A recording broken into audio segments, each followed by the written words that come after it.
Assalaamu calaykum, soo dhawaada saaxiibayaal. Maanta waxaan jeclaystay inaan idiin soo gudbiyo filim lagu magacaabo The Punisher.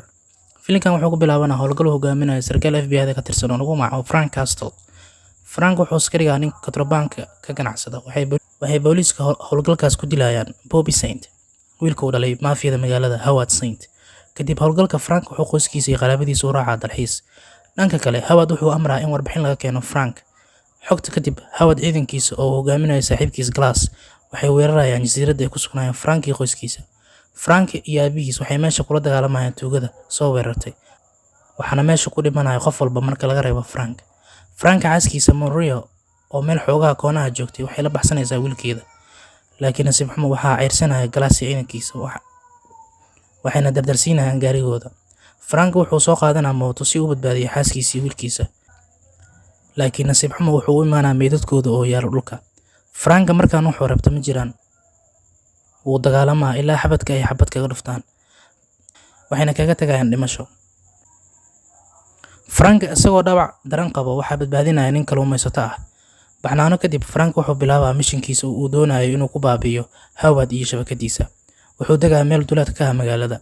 Howard wuxuu ogaanaa in Frank uu weli nool yahay, wuxuuna u diraa dilayaal tiro badan, laakiin waxaa dhammaantood feeraha u dhiganayo oo dilayo Frank. Kan xiga ee loo soo dirayo waa Ruushyan.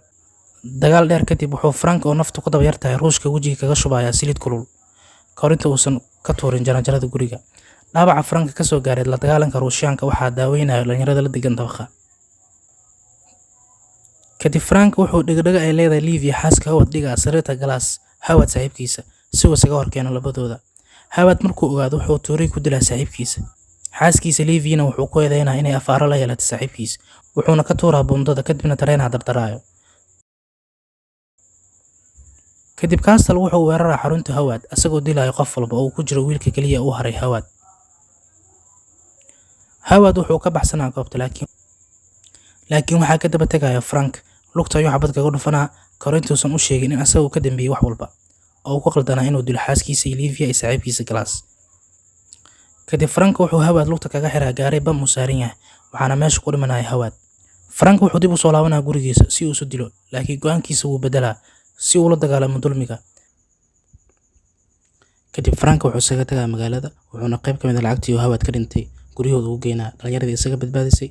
Filimkan wuxuu dhammaanaa Frank oo taagan buundo oo leh waxaan ahay ciqaabaha dambiilayaasha iyo tuugada. Filimkan haddaa ka heshay, fadlan subscribe saar oo nagu soo biir si aan u soo badino. Mahadsanid.